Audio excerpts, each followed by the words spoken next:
Ladles and jelly spoons, welcome back to Badgerworks. Today, this.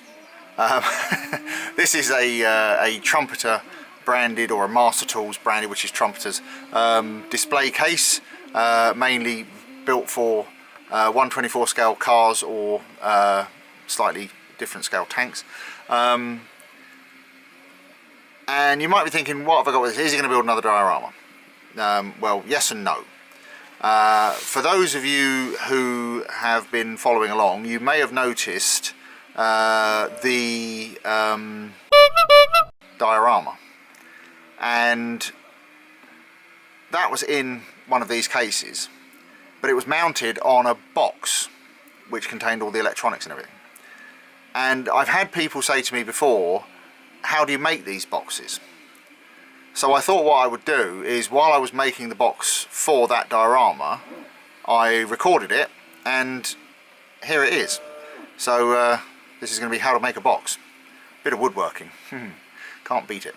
Right, let's get on with it. Right, so here's our display case, already suitably dusty. And it basically consists of the clear top part and then the black base. And normally what you do is you build your car or tank or whatever, you take the cover off, you put it in, you put the cover back on, done. But like I said, we're going to do something a bit different. We're going to put a box under this, and the box serves two purposes. One, it acts as a kind of a plinth or a pedestal to raise the box up and make it a little bit more, you know, showy. And it also gives you somewhere to hide all your electronics and bits and pieces. So first thing we need to do is take some measurements. Now, because the diorama in question has internal walls, we do need the measurement of the inside of this. So basically, all I do is I just take a steel rule like this, or aluminium. Is it steel or aluminium? I think it's aluminium. Anyway, it doesn't matter. A metal ruler anyway. Because on this, you see the numbers go right to the end, so you can use it for this kind of measuring. And basically what you do, and it's a bit difficult to see because it's clear, but put that in so it's touching the top, and then read off down here. Now it says that this is 87 millimeters deep. Now we have to bear in mind that there is a recess on the base that's going to go into, so that's going to knock a bit off. And also we don't want our walls and whatnot pressed up against the top. So I think what we'll do is we'll go for 80 millimeters high. So that's the first measurement. So let's write that down. He says, not being able to find his notebook. I know, seeing as this is a woodworking episode, we'll do what woodworkers have done since time immemorial. We will write our measurements on a scrap of wood. Right, what did I say that was? 80 millimeters. So we'll write that down first. So now we know how tall to make the internal pieces. So that's the only measurement we need for the top. So what I'm going to do is I'm going to put this back in the box because I don't want to get it scratched. Now all the other measurements we need are coming off of the base. So again, for the internals we need to know how big to make the floor. So we'll measure first the length, and that's 227 millimeters. So we'll cut the base that size. But what we have to keep in mind is that we're going to have a wall at one end and a wall at the back. So I think what we'll do is we'll say 220 millimeters. That gives us plenty of extra space for our wall, plus a bit of fudge factor. Because I think these things actually do kind of slope in slightly. But we'll worry about that when the time comes. So that's 220. So let's write that down on our bit of wood. 220. And the width is 118 millimeters. So we'll call it 110, because again we need to leave at least 3 mil for our wall at the back. So we'll call it 110. So we want one piece off at 220 by 110, and also that also gives us the other dimensions for this. So we need 180 by 110, and we need 180. Now we've got to be careful here because the back wall has to join the end of the side wall, so we need to add 3mm on so that happens. So that will be 223mm. So those are our pieces for the inside. Now we need to look at the underside, the actual box. I think this is what most people are interested in. So if we turn this over, you can see it has a recess here, and that's because these boxes are designed to be stackable. So the idea is that you can put one of these down and then you can stand another one on the top of it, which I don't know why you would want to display anything like that, but you can. Anyway, that's beside the point. It's a useful feature, you know, whether you use it or not. But what it also does is it gives us a nice little recess for our box to go in. So basically we can make a box that will fit inside there, so this will just drop over the top of it, you see. Clever. So what we do is we're going to do the same as we did on top, measure the width and the length. So we basically go from the inside of one side to the inside of the other side, if that makes sense. And that gives us 126mm. So our ends will be 126mm long. So we'll write that down. So 126mm. And our length, now the reason I can be so precise with these measurements is we're going to use mitre joints, which if you don't know what they are, I'll explain that later. But we're going to use a mitre joint, so we can just use the absolute values. We don't have to worry about you know, worrying about the thickness of the material at each end or anything like that, because they'll just butt together. So anyway, same again on the ends. We basically measure from inside there to the inside of there. That is 236mm. So 236. 236. Now for the height, same again. We basically just measure that overhang, and that's 4mm. So I think 50mm is probably enough. I might go to 60. I'm not sure yet, but 50 or 60mm. And that will be made out of, so all of this inside is going to be made of 3mm MDF. The underside of it will be 12mm or 1/2 inch MDF. So let's say 126 by 50 brackets 60, and the same here, 50 or 60, and we need 2 of those and 2 of those. So we will also need a floor for the box, obviously to stop everything falling out the bottom of it, all the electronics, but I'll show you how to calculate the size of that in a bit.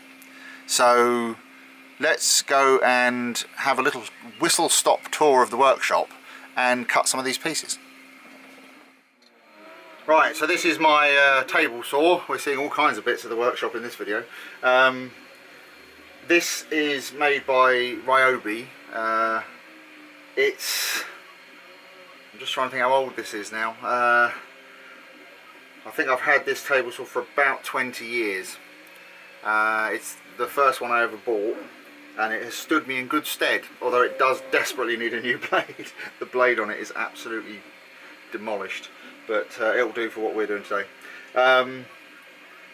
The one problem, well, there are 2 things to this table saw that I don't like.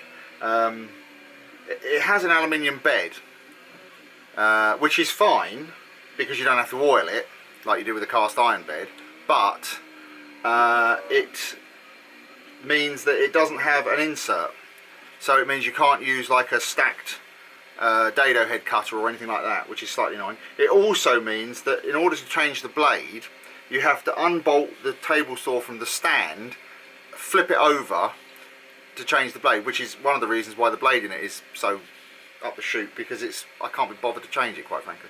But anyway, that's beside the point. Like I say, it'll do for what we're going to do. Now, speaking of that, for this particular box we're going to use this. Now this is a piece of 1/2 inch 12mm MDF, and you'll notice that it is, I don't know whether you can see that, but it is quite discoloured and indeed going mouldy. And that is because this came out of someone's shed and they gave it to me, and it was a 2 foot by 4 foot sheet, and the bottom, what, foot of it or so, not even that, what, about 10 inches has got wet, and they were going to throw it away, the whole sheet, and I was like, well, don't, I'll have it. And so I just started from the dry end, worked my way down, and you know, it does me a treat. So we're going to cut our 50mm strips out of this, and what I'll do is I'll just cut a series of strips out of it, because I use this for boxes and stuff all the time. And it's actually, although I don't like doing, like, you know, production work, sometimes when you're doing things like this, it's as easy to cut a whole load of stuff if you know how big the boxes are going to be. And obviously these display boxes are all the same size, which means the boxes that go underneath them are all the same size. I can make enough parts to make a number of boxes, and you know, all at once, and it saves me having to set up the table saw each time to do it. For example, these pieces here are for a different type of box that you've seen me use before, I think. So this is for something like a completely self-built box. So there are like 3 tops for these particular size of boxes. I've got one set of sides and one bottom. Pardon the expression, stop laughing at the back.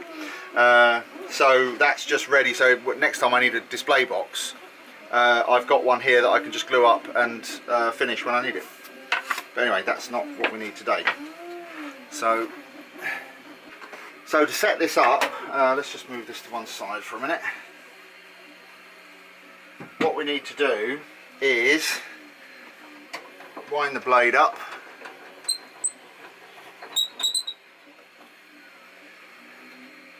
and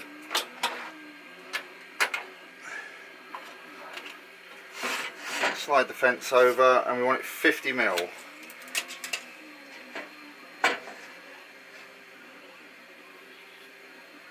I'll tell you what, let's make it 60 just to be on the safe side.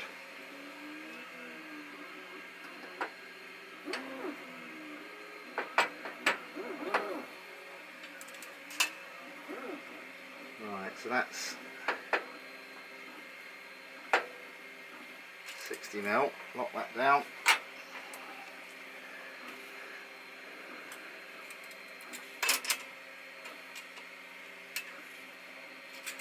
Okay. Right, I just wanted to point out a couple of things on this saw as well, in addition to what I've just said. This saw has no guard on it and has no riving knife on it. The riving knife is the bit that comes up over the top, and the reason, the point of that is so that when you're cutting, if the wood pinches, it doesn't grip the blade and fling it back out at you.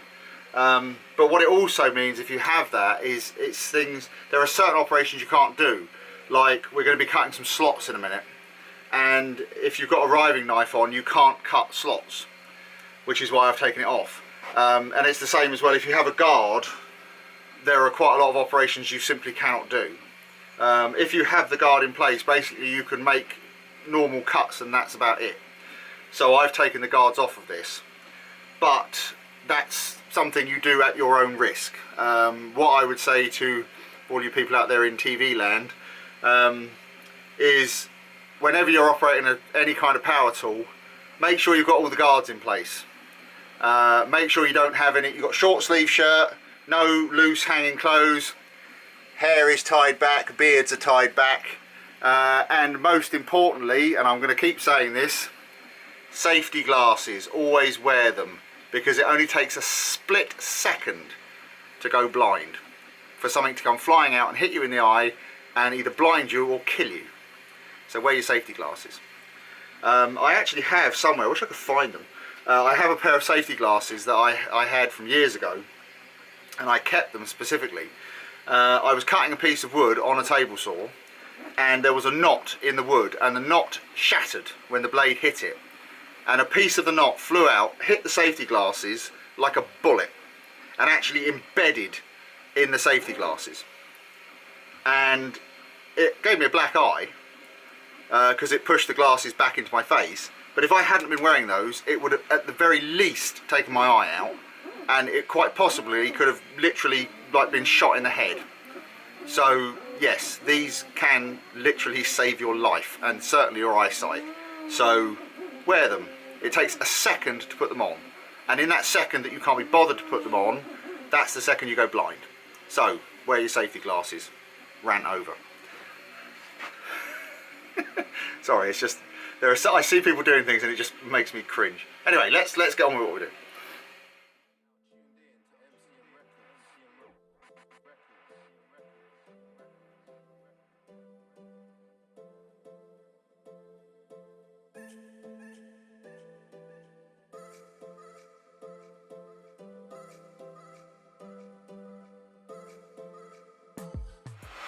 Right, so I've cut that down basically to the wet bit. Stop laughing at the back. And I have got 1, 2, 3, 4, 5, 6 pieces out that I can now use for boxes. Now the other thing we're going to do while we're here is we need to cut a slot in the side of this near the bottom, and that's for the bottom of the box to slot into. I'll show you more about what I mean later on, but basically while we're here at the table saw we can use it to cut that slot. So for the bottom of the box we're going to use this. This is 3mm MDF, and what I'm going to do is move the fence over, cut a slot in this.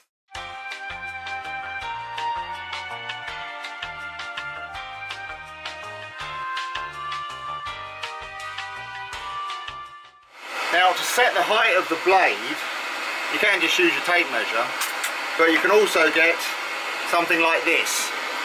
I don't know whether you can see that. Focus. Come on, it's a thing, focus on it.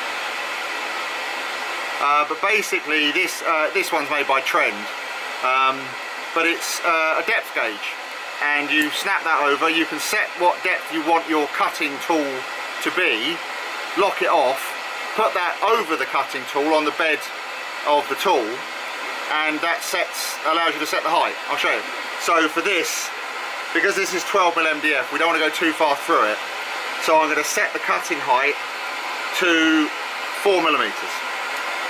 So on here you can see there's a little, again I don't know whether you can see that, if it would actually focus.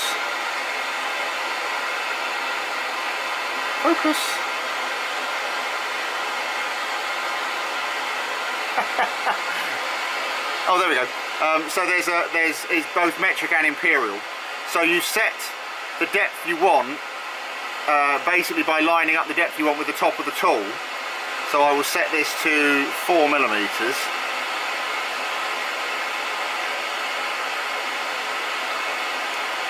Lock that off like that, and then when I put that over the blade, basically that gives us a 4mm gap between the end of the rule and the top of the tool. So we wind the blade down, put this over the top, wind the blade back up, and just move it until it's not catching on the tip of the blade anymore. And that's the height set.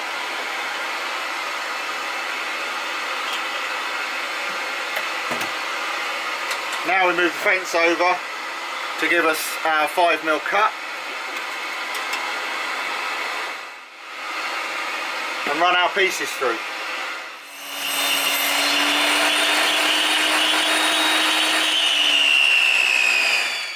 So there's our slot cut for our 3mm MDF.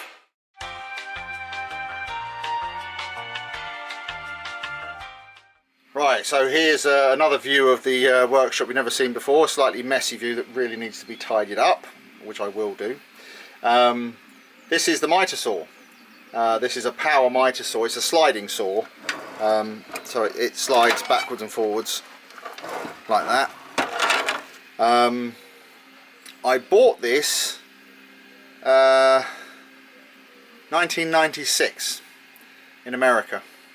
And the reason I bought it in America was because at the time here in the UK the only people that made power miter boxes I think were DeWalt, and they were like £1,000 to buy, and I couldn't afford that. And I was in America visiting my uncle, and we went into, you know, a hardware store, and they were selling these, and this was I think $200. So I bought one and I put it in a box, and well, I left it in its box. I bought a load of other tools as well while I was there, hand tools and whatnot, and I put them all in, packed it all into the box that the saw was in, took it to I tried all kinds of different couriers and that, and they all wanted a fortune, and in the end my uncle said to me, "Have you thought about the post office?" And I was like, yeah, I'd not really heard good things about US Postal Service. But I'll tell you what, they sent it much cheaper. They were like 1/10 of the price of any of the couriers. And they said it would take up to 6 weeks, and it got home in 2, because they put it on a ship basically. And arrived perfectly fine.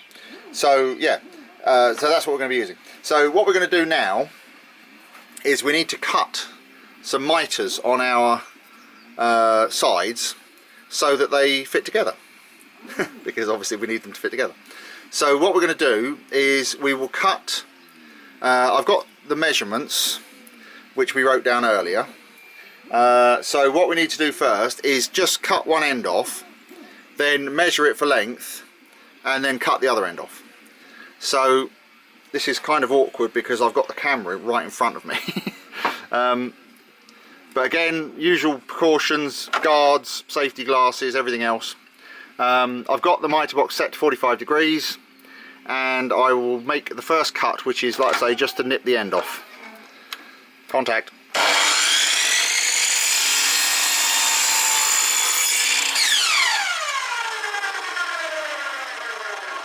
So that is our first cut. Now we need a piece. Get me a bit of wood with my measurements on. 235 millimeters long. Right, so we'll measure out 235 millimeters, which is there. And this is how you work out the easiest way to do a miter. Basically, draw a line straight across, like that. Now remember, you need to go the opposite way to this one, because if you cut the same way on the end again, you're going to hate yourself. So it needs to go that way. Yeah, so when you do that, just put a little witness mark on it so you know which way to do it when you're doing your measurements. And then what we do is we take our miter gauge, and these are dead easy cuts because they're 45 degrees, and so it's quite awkward doing this in front of the camera, but line that up like so, draw a line, then realise that you've drawn the line on the wrong side, which I always do, and then you flip it over and you draw the line again on the correct side. So again, we need to be going that way. Oh, honestly, I do that every single time. Just drop me scribe out of my thing. Actually, there's something you probably don't know. Actually, if you have a set square like this, you may have noticed this, what looks like a little knob on the end of it. If you pull that out, it's a scribe. So when you're working with metal, you can put it on and scribe it, and so you've always got a scribe with you. So yeah. Anyway, that's beside the point. So let's actually do what we're supposed to be doing, which is this. Oh, there we go. That's better. So let's line that up like that, draw our line, and I mean, nowadays you can get these mitre boxes, they've got lasers on them and all sorts, but I just line it up with a blade. There we go. Right,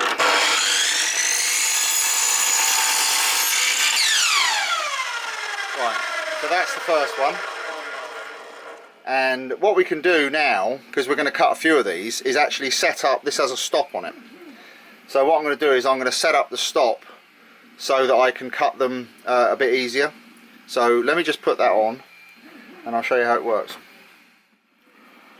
Like that.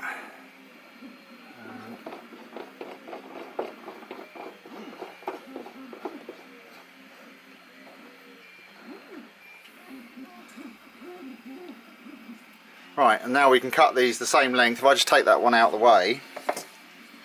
Now what I do need to do, because obviously this angle is on the wrong side, because this is an outside corner and we've got the groove there. So what we do is we just nip the end off.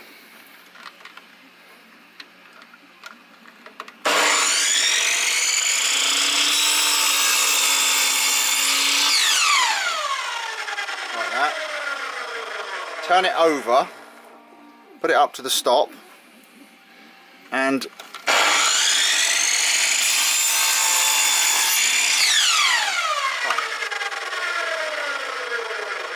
you might find sometimes with MDF is you get a bit blowout like that. Don't worry about it, you can just glue it back on. Just put a bit of super glue on it and glue it back down.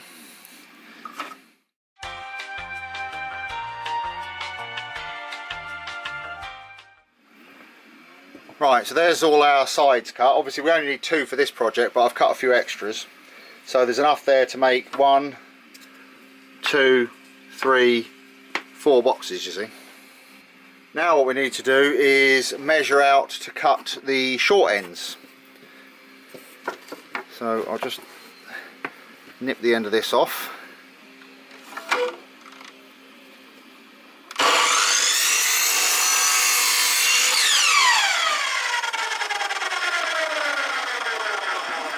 And we said this was 125mm, so exactly the same process as before.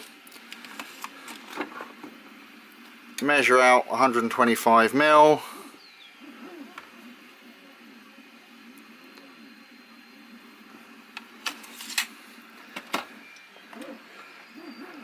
Mark the line across.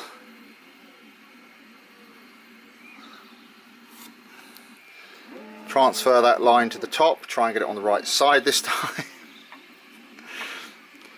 which is that way.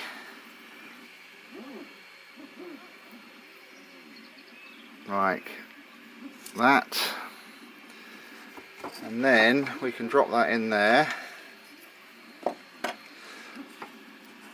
Get this lined up to there, which is where it needs to be, and then we can turn our block of wood round, put it there like that,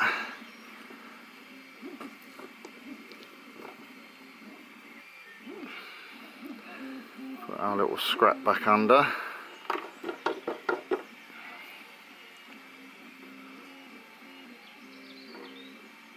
like that.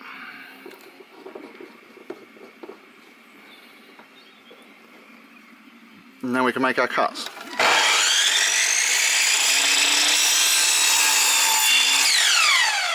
See? Easy.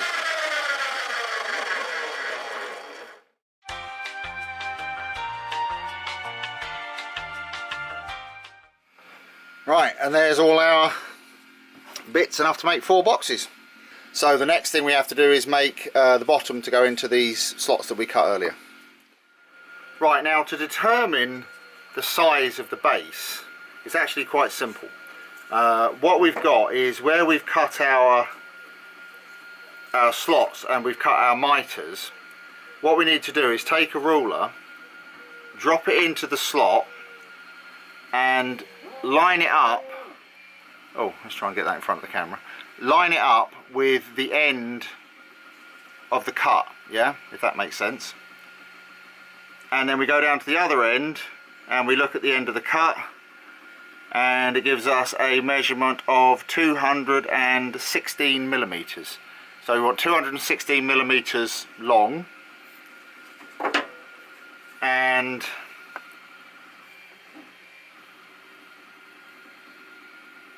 105 millimeters wide. I don't know if you can see that or not, but basically the 105 millimeter line is intersecting with the end of the slot where it comes through onto the mitre. So 105 and 216.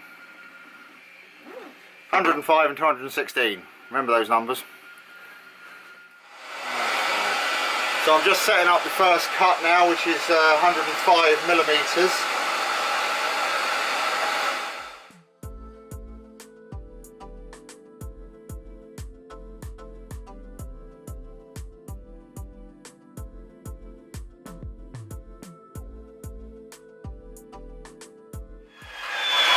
So I'll measure and make the cross cuts on the mitre box.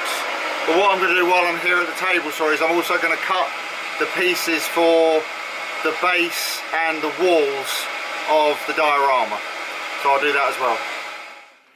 Right, so we have our sides and our ends and our bases. And there's one more thing we need to do, which is we need to drill a hole in one side of each box. So basically in half of these we need to drill a hole, and that's so that if we're going to have electronics and whatnot, we've got somewhere to put our charging circuit. So we'll do that next over at the pillar drill, or drill press if you're American.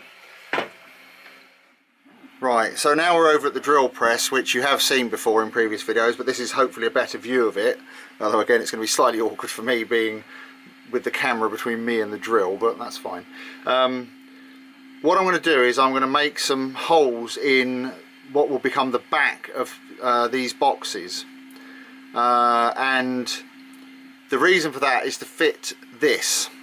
Now this is a 30mm wargaming base, and what I use them for is for somewhere to put all the electronics where they need to interface with the outside world. So basically the battery charger, the on-off switch and the power and charging status lights come through this, so that obviously you can plug it in to charge the battery and turn the thing on and off and whatever else you're going to do. Obviously if you're not going to have any electronics in your models, then you don't need this, but I do, so that's what I'm going to do. So basically what I'm going to do is I'm going to drill a hole and a counter bore. Now basically what that means is a stepped hole, if you like. So I've got here a couple of Forstner bits, which you may or may not be familiar if you've ever done any woodworking, but a Forstner bit is designed to, these are actually in terrible state, they're really old, everything in this shed's really old, even me, but these are designed to cut flat bottomed holes. So basically the way it works, if let me give you a pointer, you've got these like wings on the sides, and these basically score the material, and then you've got a cutting surface here and a cutting surface here, and as it spins they actually cut, and this scoring motion here stops these from tearing out the sides of the hole, and then you've got a spike in the middle just to keep it centered so it doesn't wander about. So what I've got, and I've already got one chucked up in the drill press, this is a 30mm Forstner bit, and what I'm going to do with this one is I'm going to drill about halfway through this, and that will give me a relief that this will fit snugly into, and then I will swap over, put the 25mm bit in, and then drill all the way through so there's somewhere so that everything can get inside the box. So yeah, if you're ever drilling a hole like this where you're drilling two different size holes in one spot, always drill the big hole first, because if you drill the small hole first you've got nothing to center the big hole, if that makes sense. So you'll see what I mean when I do it. So what I'm going to do first is we need to find the center of our blank, and the easiest way to do that is to take a ruler, basically go from a opposing corners like that and put a mark in the middle, and then do the same on the other side, 2 opposing corners. Doesn't have to be perfect, but it will get you more or less in the middle like that, and then where those 2 lines cross is the center of the piece. So what I'll do is I'll drill this big hole first. Now I've set the depth stop on the pillar drill, so it'll only go through about halfway. So let's just make sure that's in the right spot, which is there, and away we go.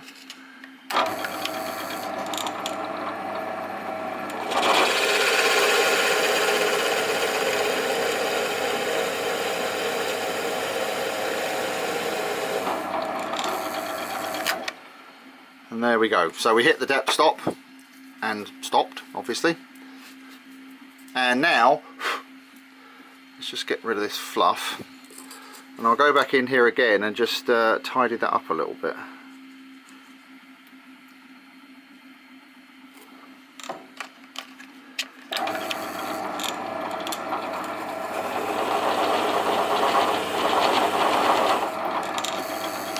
This is the one problem with MDF, is because it's a fibre board, hence MDF, medium density fibre board, it tends to get quite fluffy when you cut it like this. But there you go, there you can see that's our 30mm counterbore. That's for that to fit in. I'm not going to put it in yet because I won't be able to get it out again. But what I'll do is I'll swap over to the 25mm bit and drill the through hole. Right, so now I've got the 25mm chuck in the drill press, and we'll line that up again with the same hole as before. Take the depth stop off, because otherwise we won't be going anywhere.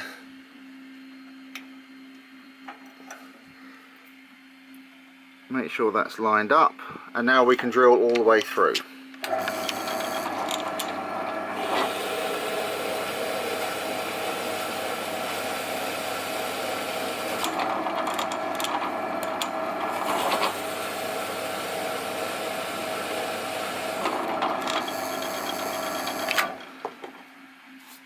The only trouble with these Forstner bits is when they cut an MDF is they clog up so fast.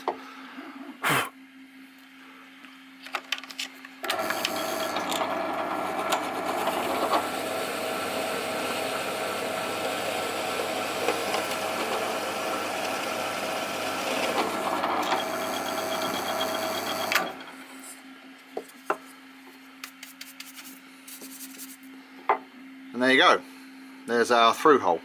So now when we put all of our electronics onto this, it can go and sit in there like that, you see, and it gives you a nice clean little area to put all your chargers and buttons and bits and pieces. So I think we're pretty much ready to start putting this box together.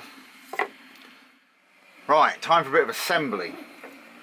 So we've got our pieces here, and what we need to do is put it all together. So the way you do this is start with one side, and I'm going to put it on a couple of paint pots just to get it up off the side a little bit. And this is wood glue. I have wood glue because I do a lot of woodworking. If you don't have wood glue, you can use PVA. This is just posh PVA base. You can use Mod Podge, any kind of white glue will do. Use super glue if you want,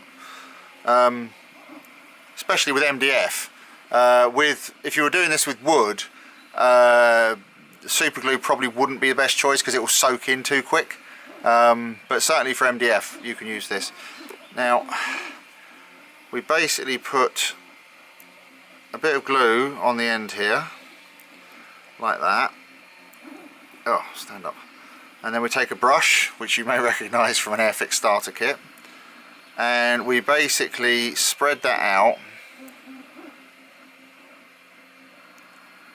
over the surface. Now this glue, I must admit, is a bit thin, and that's because it had gone a bit stodgy and I added some water to it, and I think I might have added a bit too much, so I might need to add a little bit more. But it's not the end of the world. So glue, spread it out with a brush. You don't need masses of glue when you're doing things like this, because what you have to remember, glue is like grease. So if you've ever done any engineering, you'll know if you grease something, all the grease that squirts out the side isn't doing any good. And it's the same with glue. The glue that squeezes out of the joint isn't doing anything, so it's just a waste. Anyway, let's not get into too much of that. So let's now put that down flat, and we're going to put the side on like that, one end, and line it up, and it will probably fall over, but that's fine. Then we take our base and we put that in the slots that we cut, and we slide it up, and that will line everything up like that, you see. There you go. Now we'll put the other end on. So again, glue.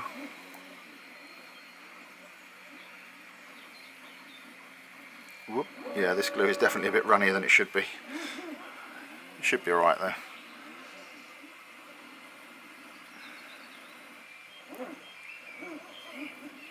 Just spread that all over. Like that. And then we take this side, we'll put a bit of glue on here as well.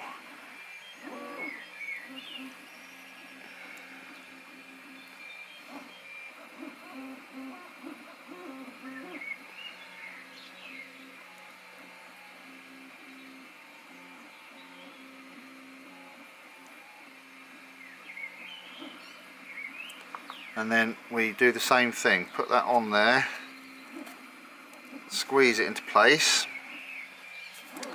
Then we take the back of the box, we glue both ends, and then put that on.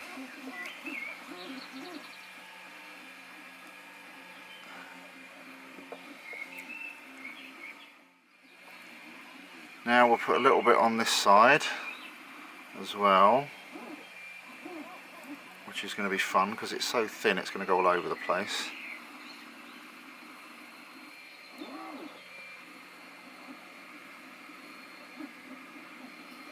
Like that, and like that. Try not to throw the glue everywhere while you're at it. And then we take this one and we put this on like that. Line up all the corners. Oh, don't push too hard at this point because it will do that. Oh, glue everywhere. Right, pop that down like that. And now, let's do that before I knock that over. We use this. This is a band clamp. Let me show you how it works. So what you do is you pop the thing up, and it's got a ribbon inside it, like a strap. Put one corner there, one corner there. Oh, I normally do this with a bit more space. And one corner there like that. And then close that back in, and it ratchets up. And it pulls the corners tight, you see. Slide it up into the middle so it's pulling evenly, which is something no one ever tells you to do with band clamps, and you have to figure out yourself the hard way. Like that, and then tighten it up. And then just make sure that all your corners are even, or as even as you can get them. And then leave it to dry. So we'll come back in an hour or so when the glue's had a chance to set up. Right, this has had plenty of time to dry. Let's pop it out of the clamps.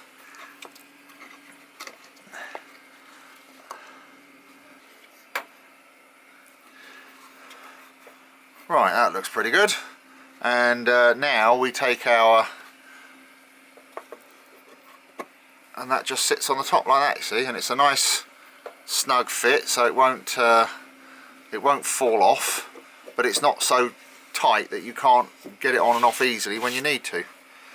So what I'll do now is I'll just give it a quick sand, clean up the edges, because as I say, one of the problems with this MDF is it tends to get a bit feathery around the edges, so we'll just sand off the edges, and then we can put some paint on it.